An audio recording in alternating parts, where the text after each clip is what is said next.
Kami punya kabar terbaru yang mengejutkan. Dalam kasus Putra, seorang pendeta yang dituduh menahan 4 orang di ruang bawah tanahnya tanpa izin selama hampir 1 dekade. Sekarang dia didakwa dengan pembunuhan. Selain pembunuhan, Donnie Ray Birchfield Jr. juga didakwa hari ini dengan tindak pidana pelecehan seksual tingkat pertama.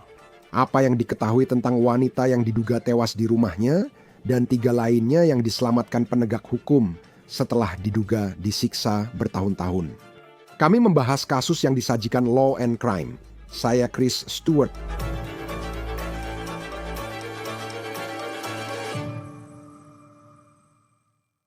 Jika tuduhan kasus ini benar, tersangka adalah individu sakit dan menyimpang, serta kini menjadi terdakwa pembunuhan. Terdakwa adalah Donnie Ray Birchfield Jr. Dia adalah putra seorang pendeta di kota kecil Lancaster, Carolina Selatan, sekitar 1 jam dari Charlotte. Kini, media sosial Birchfield menampilkan dirinya bersama keluarga dan tampak sebagai penggemar berat gulat profesional. Sebenarnya, dalam salah satu foto, itu adalah dia dengan rantai di lehernya.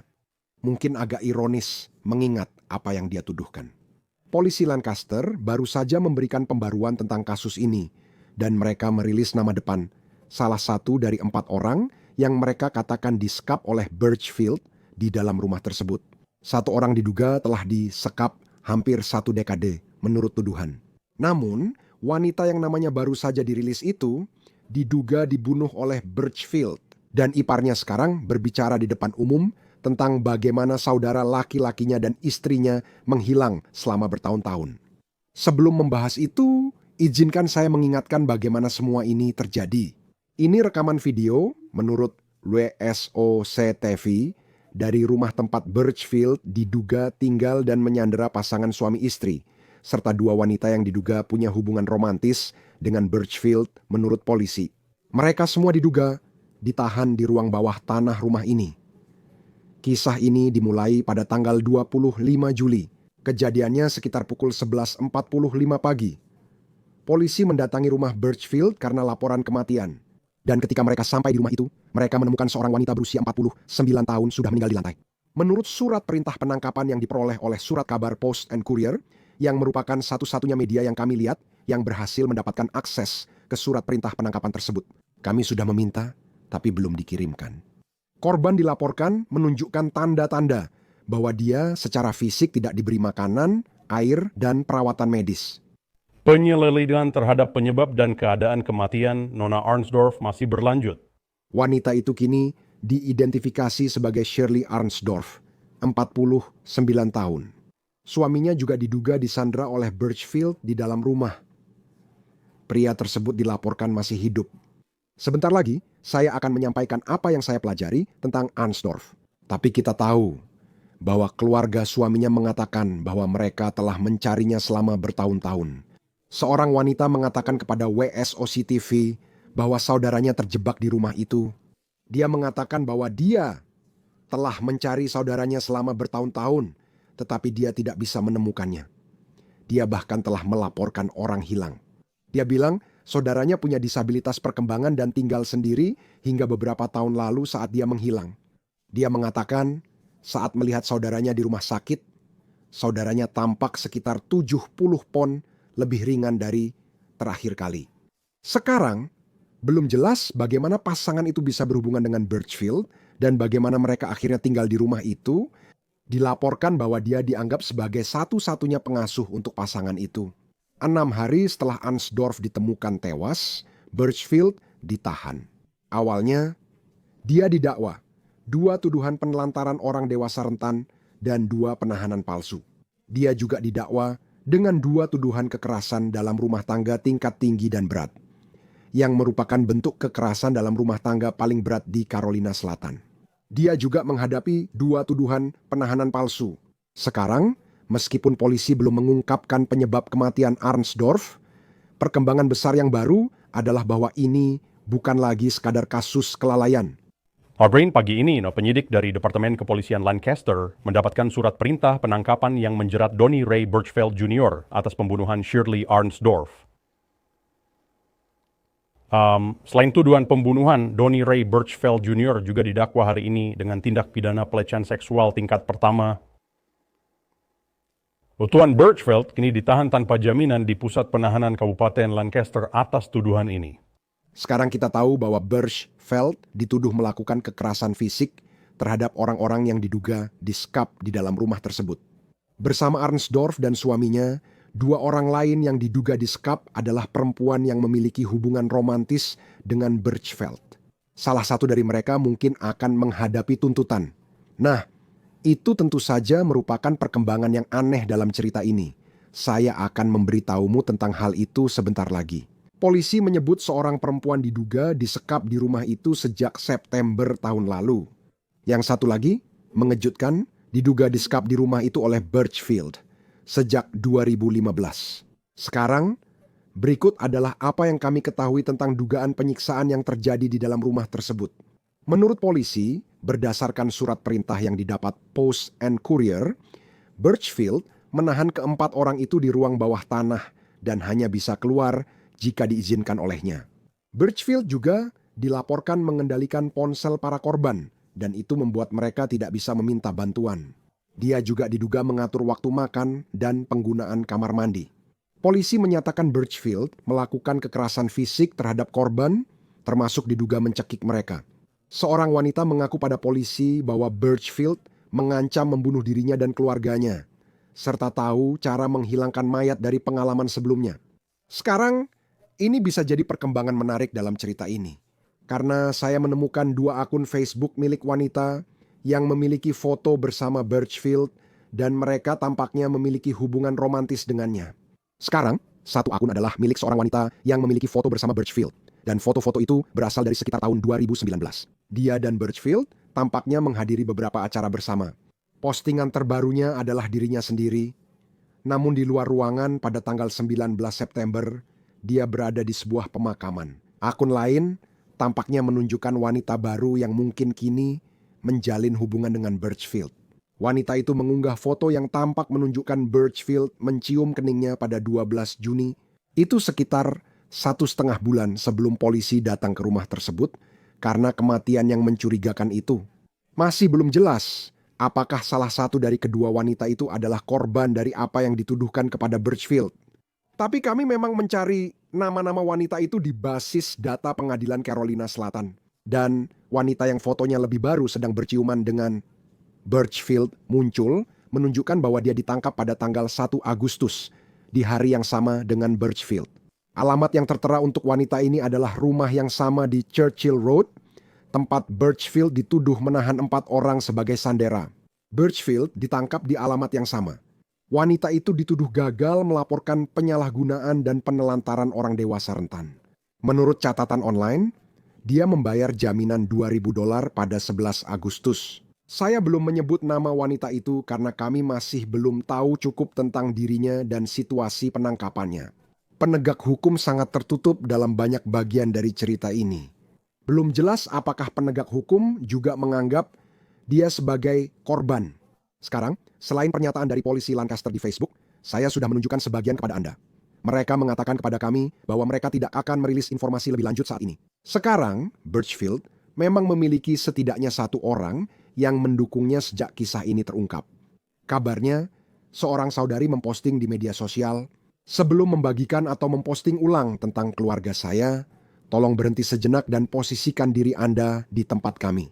Bagaimana jika itu anak, saudara, atau teman Anda yang digosipkan dan dihakimi online?" Menyebarkan spekulasi, mengulangi klaim yang belum terverifikasi, dan menambahkan komentar hanya akan menimbulkan lebih banyak kerugian. Itu tidak membantu siapapun. Sekarang, tuduhan pembunuhan dan tindakan kriminal seksual membuat jumlah dakwaan yang dihadapi Birchfield menjadi 18. Dia dituduh melakukan kejahatan finansial. Sejak 2021, dia diduga memakai kartu kredit dan debit Arnsdorf dan suaminya untuk membayar minimal $2.000 barang di Walmart untuk dirinya sendiri. Dia juga diduga menghabiskan $12.000 uang pasangan itu selama 8 bulan pertama tahun ini untuk melunasi beberapa kartu kredit. Pengacara Birchfield sebelumnya mengatakan kepada saya, kutip, Kantor saya saat ini sedang menyelidiki masalah ini. Klien saya tetap menyatakan dirinya tidak bersalah dalam kasus ini dan penting untuk diingat bahwa dia dianggap tidak bersalah atas tuduhan-tuduhan ini. Kami menantikan untuk mengadili kasus ini di sistem pengadilan di mana fakta, bukti, dan aturan hukum menjadi hal yang utama. Kami tidak akan berkomentar lebih lanjut. Kami memperhatikan gereja tempat ayah Birchfield menjadi pendeta telah menghapus halaman Facebook-nya. Gereja rutin menyiarkan ibadah minggu daring. Bergabung bersama kami dari Carolina Selatan, pengacara hak sipil dan pembela pidana Tyler Bailey. Selalu menyenangkan memiliki Anda di Law and Crime. Saya tahu kita pernah membahas kasus ini saat pertama kali muncul, selalu mengejutkan. Kini ada dakwaan pembunuhan, dan kita sudah tahu nama wanita 49 tahun yang diduga dibunuh Donnie Ray Burkefield. Apa yang harus dibuktikan jaksa dalam kasus ini terkait dakwaan pembunuhan? Ya, mereka harus membuktikan lebih dari penyiksaan dan kelalaian. Mereka harus membuktikannya. Ada unsur niat jahat dan perencanaan ketika terjadi pembunuhan terhadap korban malang ini. Itu seharusnya disengaja. Tidak bisa hanya berdasarkan korban dalam situasi ini meninggal karena dia tidak diberi makan atau hal-hal semacam itu. Sepertinya itu yang mereka tuju. Mereka membicarakan tentang adanya pencekikan dan juga kelaparan. Bahwa dia dengan sengaja dia berinya itu makan hingga dia kekurangan gizi dan sangat lemah sehingga bisa dicekik dan dibunuh atau gabungan mati karena lemah, dicekik dan kurang gizi. Apa saja batasannya? Saya pikir itu menarik, apalagi katanya pencekikan terlibat. Dan saya bisa melihat bagaimana itu jelas bisa menjadi kasus pembunuhan. Tapi untuk seseorang yang kekurangan gizi, dan itu menjadi semacam senjata pembunuhan dalam sebuah kasus pembunuhan, maksud saya, bukti seperti apa yang harus dimiliki jaksa untuk membuktikan bahwa itu disengaja? Ya, mungkin harus ada semacam pernyataan dari orang-orang di sekitarnya bahwa dia sengaja tidak memberinya makanan. Ya, bukan hanya karena ini adalah seorang dewasa yang rentan dan hanya memiliki seseorang yang lalai merawatnya. Tapi ini lebih kepada dengan sengaja membuat korban kelaparan sampai mati yang bahkan memikirkannya saja sudah sangat keji. Dan jaksa tidak bahkan ada menyebutkan adanya pencekikan seperti yang disebutkan oleh jaksa dan kepolisian di sini jika tidak ada bukti yang mendukung hal itu dari hasil investigasi koroner. Dan itu akan menunjukkan bahwa dia tidak hanya kemungkinan dibuat kelaparan, tapi juga kemungkinan dicekiki. Dan mereka akan bisa membuktikannya dengan fakta-fakta dari kasus ini. Dan mereka sampai pada kesimpulan ini belakangan karena mereka mungkin ingin memastikan ada cukup bukti untuk menuntut. Ini standar tinggi di sini. Mereka harus membuktikannya tanpa keraguan berarti. Mereka tak ingin dari pihak pembela memanfaatkan kelemahan kasus negara yang bisa menyebabkan pembebasan atau hukuman dikurangi. Dan ini tampaknya, maksud saya, kita bisa membahasnya. Betapa rumitnya kasus ini terlihat. Karena menurut hitungan saya, sekarang ada 18 dakwaan secara keseluruhan. Dan itu berkisar dari dakwaan kelalaian. Sekarang ada dakwaan, pembunuhan, dan tindakan seksual tingkat pertama. Dan kemudian ada kejahatan keuangan yang dia tuduhkan juga. Serta menggunakan pasangan yang katanya dia satu-satunya pengasuh mereka. Dengan memakai kartu kredit dan kartu debit mereka untuk membayar kartu kredit miliknya sendiri. Jadi memang banyak sekali di situ tuduhan baru tentang tindakan seksual tingkat pertama ini. Saya tidak yakin apakah tuduhan itu untuk wanita 49 tahun yang katanya dibunuh atau bukan. Tapi dengan mengetahui bahwa sekarang dia menghadapi tuduhan kejahatan seksual, bagaimana hal itu mempengaruhi penuntutan dan semua hal yang sedang mereka coba bahas. Dalam kasus Donnie Ray Burkefield Jr., jadi pikiran pertama saya, jaksa dan departemen kepolisian cukup hati-hati mengumumkan tuduhan pembunuhan. Terkait tuduhan pelecehan seksual tingkat pertama, saya rasa mereka mungkin mempertimbangkan hukuman mati di sini. Karena itu faktor yang memberatkan. Dan mereka juga melihat semua insiden pencurian mobil secara finansial menggunakan mobil untuk membayar utangnya sendiri dengan sengaja membuat para korban kekurangan makanan. Mereka dicekik. Menurut saya, mereka menambah-nambah bukti untuk menunjukkan bahwa ini adalah bukti yang sangat kuat. Untuk menunjukkan hal ini, terdakwa di sini seharusnya menerima hukuman tertinggi, yaitu hukuman mati. Tidak ada memerlukan faktor pemberat agar hukuman mati bisa menjadi pilihan di sini di Carolina Selatan. Persetujuan bulat juri juga diperlukan untuk hukuman mati Dan hakim juga dia harus yakin bahwa hukuman mati ini sudah cukup dan tidak direkomendasikan oleh juri berdasarkan prasangka atau emosi. Jadi menurut saya itu alasan ini Anda melihat semua dakwaan dijabarkan oleh jaksa di sini. Dan sekarang dengan dakwaan pembunuhan ini dan kemungkinan adanya faktor pemberat dalam tindak pidana seksual tingkat 1, ada cukup alasan bagi mereka untuk menuntut hukuman mati. Maksud saya, Anda hanya perlu memikirkan satu kalimat tentang bagaimana wanita berusia 49 tahun, Shirley Arnsdorf, meninggal. Jika benar dicekik, tapi juga memastikan bahwa dia tidak memiliki makanan di tubuhnya yang dia butuhkan untuk bertahan hidup. Itu benar-benar mengerikan. Dan itulah mengapa sekarang, menurut polisi, ini adalah penyelidikan pembunuhan. Tanpa tuduhan pembunuhan, bisakah seseorang tetap dihukum mati? Menahan seseorang secara paksa 10 tahun saja sudah mengerikan. Jika dia meninggal karena situasi penelantaran, itu jelas sangat mengerikan. Apakah harus pembunuhan untuk benar-benar mencapai ambang hukuman mati? Untuk hukuman mati kini di kasus ini dibutuhkan tuduhan pembunuhan. Banyak kejahatan terjadi di sini. Jika dia dijatuhi hukuman secara berturut-turut, dia akan menghabiskan sisa hidupnya di balik jeruji besi. Saya sudah menghitungnya. Anda akan memberi hukuman lebih dari 100 tahun jika dia dinyatakan bersalah atas semua tuduhan ini. Tapi hukuman mati tidak akan menjadi pilihan. Kini mereka mengumumkan pembunuhan dan kejahatan seksual sebagai faktor pemberat. Itu mungkin sesuatu yang diajukan jaksa. Kamu tahu, ini memang kasus mengerikan. Conversi adalah sesuatu yang terdengar seperti film horor, bukan? Kamu tidak pernah membayangkan hal seperti ini terjadi, dan ini terjadi di Carolina Selatan. Jaksa di sana menghadapi kejadian ini di wilayah mereka. Saya cukup yakin mereka ingin mengirimkan pesan yang diinginkan masyarakat, yaitu hal seperti ini tidak punya tempat di komunitas kita. Benar sekali. Kamu juga berpikir betapa rumitnya cerita ini. Dan saya tadi bilang, kamu tahu, ini adalah investigasi pembunuhan yang berkaitan dengan keuangan, ada juga investigasi kejahatan seksual yang terlibat di sini. Bagaimana kamu? Bagaimana pihak penuntut? Bahkan juga untuk pembela, untuk orang yang akan membelanya jika kasus ini benar-benar masuk ke persidangan. Bagaimana kamu memilah berbagai informasi yang mungkin muncul lagi? 10 tahun ketika menyangkut seorang wanita yang diduga ditahan secara paksa selama itu? Sepertinya, jika memang harus begitu, kasus ini akan berjalan bertahun-tahun. Bisa saja, tapi menurut saya kamu harus mulai dari awal, bukan? Pada 2015, saya percaya beberapa korban bilang mereka pertama kali ditahan paksa. Dan fakta bahwa mobil dan transaksi digunakan memberikan garis waktu yang bisa mereka tunjukkan. Apakah itu dari orang dewasa rentan yang ada di sana, pasangan suami istri, dan juga korban lainnya jika mereka bisa membuktikan berdasarkan penggunaan mobil, berdasarkan kesaksian para korban yang sudah ada di sana sejak 2015, bahwa mereka hanya diizinkan keluar pada waktu-waktu tertentu. Penyiksaan fisik, penyiksaan mental, kekurangan gizi. Dengan menahan makanan, orang-orang jadi seperti linglung yang memungkinkan terdakwa di sini memiliki lebih banyak kendali. Menurut saya, Perere menguraikan kasus itu lewat kesaksian korban dan rekomendasi yang bisa dibuktikan melalui transaksi. Dan untuk pihak pembela, mereka harus mencoba menyerang semuanya. Dari untuk penyelidikan, para korban di sini mungkin sebenarnya peserta sukarela yang bisa pergi, tapi memilih kembali. Ini dia selalu kasus yang kuat untuk dimenangkan oleh pihak pembela di sini.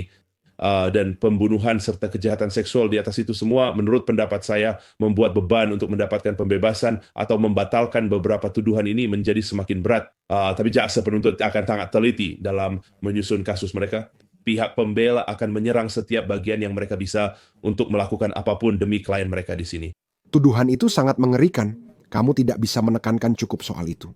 Namun, kita juga pernah melihat kasus seseorang dituduh menahan orang lain sebagai tawanan. Dan tidak ada rantai, tidak ada kunci di pintu. Banyak dari itu yang bersifat mental. Masih banyak informasi yang ditunggu dari kasus ini. Lalu, mengapa kasus seperti ini sulit dibuktikan? Jika terbukti salah satu korban pernah meninggalkan rumah, pengacara pembela bisa berargumen mereka bertindak atas kehendak sendiri dan bisa melapor ke polisi kapan saja, tapi tidak dilakukan. Mereka kembali lagi. Iya, tapi kamu juga harus melihat dinamika kekuasaan di sini. Ini bukan soal jika ini kembali ke tahun 2015. Tidak ada akses ke sumber daya keuangan, nggak ada koneksi dengan keluarga manapun, mengalami kekerasan fisik. Isi dan saudara informasi di luar sana tentang salah satu korban mengatakan bahwa terdakwa di sini bilang dia tahu cara membuang mayat dari insiden sebelumnya. Jadi ada dinamika ketakutan di situ. Jadi sulit bagi jaksa untuk memenangkan kasus itu tanpa menunjukkan gambaran lengkap tentang pengalaman yang dialami para korban ini. Foto-foto yang kemungkinan akan sangat mengerikan. Bisa saja ada kunci di pintu. Keluar jadi waktu tidak sudah yang terlihat tidak di atas kertas tentang betapa mudahnya menunjukkan bahwa orang-orang ini pergi dari sana dan kembali lagi. Ya mungkin ini ada bukti dia kembali menjemput dan menyuruh mereka tetap di sana. Bisa saja pelaku mengancam korban lain. Misalnya, jika dia tidak kembali, saya akan bunuh saudara perempuanmu yang juga korban di sini. Jadi ada banyak dinamika berbeda yang sedang terjadi. Dan saya percaya jaksa penuntut harus menggambarkan keseluruhan gambaran itu kepada juri. Bagaimana pendapatmu soal waktu respons ke rumah itu? Seingat saya, itu 25 Juli dan penangkapannya 1 Agustus. Sekarang sudah Oktober dan mereka masih menambah dakwaan. Biasanya, berapa lama penyelidikan seperti ini berlangsung? Pada akhirnya, Anda harus siap untuk melihat dan menjalani persidangan. Kita hampir menyelesaikan penyelidikan ini. Fakta adanya pembunuhan dan kejahatan seksual yang didakwakan menunjukkan peran negara di sini. Menurut Hakim Misteri, semua bukti dan menilai itu tidak memenuhi syarat serta tidak masuk akal. Merasa ada sesuatu yang lebih. Ya, jadi saya cukup yakin para ahli patologi, penyidik tempat kejadian perkara mereka harus meluangkan waktu untuk menyelidiki hal-hal ini dan berbicara dengan para korban serta melihat bukti lain yang ada di luar sana. Ya, jadi itu terjadi pada bulan Juli. Kita sekitar 6 bulan dari sekarang. Saya rasa mereka mungkin sudah mendekati akhir penyelidikan mereka dan pada akhirnya mereka akan terus melangkah maju menuju persidangan. Bukti tambahan akan disampaikan kepada pembela selama proses penemuan fakta. Saya rasa itu bukan situasi yang akan berlangsung 2 tahun lagi dan mereka masih mencari tuduhan tambahan. Sekarang sudah terjadi di sini bahwa mereka memiliki cukup banyak tuduhan untuk melanjutkan dengan berbagai kemungkinan vonis bahwa negara Palestin dapat membawa semua ini hingga kemungkinan hukuman mati menjadi salah satu opsi. Menurut Perosero, ya, untuk memaksa terdakwa memutuskan apakah dia mengaku bersalah atau menghadapi risiko jika kasus dibawa ke persidangan. Hukuman mati, Pak, itu adalah topik yang kontroversial di setiap negara bagian. Tapi apakah Anda melihat di Carolina Selatan? Dalam kasus seperti ini, jaksa dapat memanfaatkannya untuk menekan terdakwa. Apakah itu efektif saat mencoba mendapat kesepakatan pembelaan? Sangat efektif. Sering kali hukuman mati menjadi opsi dan mereka mencari kesepakatan atau mencari informasi lebih lanjut dari terdakwa, mungkin tentang hal lain. Pertama hal yang perhatian saya adalah dia mengatakan bahwa dia tahu cara membuang mayat dari kejadian sebelumnya. Jika informasinya akurat, dia mungkin tahu kasus lama yang belum terpecahkan dan bisa menarik bagi negara bagian. Dan itu bisa menjadi alat tawar-menawar agar ada tawaran pengakuan bersalah kepada terdakwa dan hukuman mati dihapuskan dari opsi. Jadi sering kali dalam kasus-kasus seperti ini, di mana ada banyak korban, tuduhan yang kejam, risikonya sangat besar bagi terdakwa, tapi juga mungkin kasus-kasus lama yang ingin ditutup oleh negara. Dan orang ini memiliki informasi yang bisa memberikan penutupan bagi keluarga korban. Ini kadang-kadang menjadi alat tawar-menawar yang digunakan oleh kedua belah pihak. Bukan hanya negara dengan penuntutannya, tapi juga terdakwa. Itu mungkin berisi informasi tentang pembunuhan sebelumnya yang mungkin dia terlibat, dan kemungkinan lokasi jenazahnya. Saya pernah melihat situasi serupa terjadi di kasus-kasus Carolina Selatan sebelumnya. Dia dikabarkan adalah putra seorang pendeta terkenal di Lancaster, Carolina Selatan, yang tampaknya merupakan komunitas yang lebih kecil. Seberapa sering hal seperti ini terjadi di Carolina Selatan saat ada kasus profil tinggi di komunitas kecil dan pedesaan? Bahkan jika itu nama yang dikenal di komunitas, kasus seperti ini tetap bisa dipindahkan ke tempat lain. Itu mungkin saja. Secara teori memang mungkin, tapi sebagian besar mereka yang ingin kasus itu didengar oleh juri dari komunitas yang sama, orang-orang yang setara dengan mereka. Dan itu adalah komunitas kecil. Jadi akan ada orang-orang yang mungkin mengenal terdakwa dan punya hal-hal baik untuk dikatakan tentangnya, atau hal-hal baik tentang keluarganya. Baiklah, namun kasus ini tidak bisa dipindahkan ke lokasi lain di negara bagian dan tidak ada yang mengetahuinya. Ini sudah sering diberitakan di sini. Kemudian itu para juri mendengar fakta-faktanya, mereka akan langsung membentuk pendapat mereka sendiri. Jadi saya merasa perubahan lokasi sidang sebenarnya tidak benar-benar memiliki tujuan yang kuat. Dalam situasi ini, Saya belum dengar soal perubahan lokasi sidang. Tidak sering terjadi di Carolina Selatan, tempat kami berada. Tentu saja memang memungkinkan untuk perubahan lokasi sidang ke daerah lain, tetapi itu bisa saja digunakan. Ya, ini kalau Christian orang semangat, tahu saya si banyak ayah dia berdiri interaksi secara pribadi dengan terdakwa dan keluarganya. Menurut saya mungkin juria atau bertanya-tanya bagaimana hal ini terjadi bertahun-tahun di depan kita tanpa diketahui. Dan kemudian saat ini ada 4 korban yang diduga, masing-masing tampaknya memiliki pengalaman yang berbeda dengan terdakwa dan apa yang terjadi. Apakah ada kemungkinan akan ada 4 persidangan yang berbeda? Apa pertimbangan menentukan apakah tiap korban perlu persidangan terpisah? Kasus pembunuhan dan kelalaian sangat berbeda. Begitu juga pengalaman tiap korban bisa berbeda satu sama lain. Saya rasa tidak akan ada, hanya karena biaya yang harus dikeluarkan negara untuk mengadili kasus ini berkali-kali. Anda tahulah, Anda punya satu terdakwa dan korban yang berbeda, tapi semuanya berasal dari fakta dan keadaan yang sama, yaitu 4 orang diculik atau ditahan, pada dasarnya disekap di rumahnya dan menjadi korban berbagai kejahatan. Jadi dia akan sedikitnya berbeda jika Anda punya lokasi yang berbeda, bukan? Dia mungkin melakukan ini ke satu korban pada 2015, lalu ke korban lain pada 2019 di kabupaten sama, tapi dengan fakta, keadaan, atau lokasi berbeda. Situasi seperti itu tidak ada di sini. Jadi saya rasa tidak kira akan ada persidangan terpisah untuk setiap korban. Ini tetap negara melawan terdakwa. Dan para korban akan bersaksi mengenai berbagai dakwaan pidana yang sedang dihadapi oleh terdakwa di sini. Tidak, setiap kali kasus seperti ini muncul selalu menjadi kasus yang sangat sulit dan kami akan terus mengikutinya. Di sini di Law and Crime, Tyler Bailey selalu senang bisa menghadirkan Anda. Terima kasih sudah bersama kami. Itu saja untuk On The Case dari Law and Crime. Langganan di YouTube dan Spotify. Saya Chris Stewart. Sampai jumpa di lain waktu.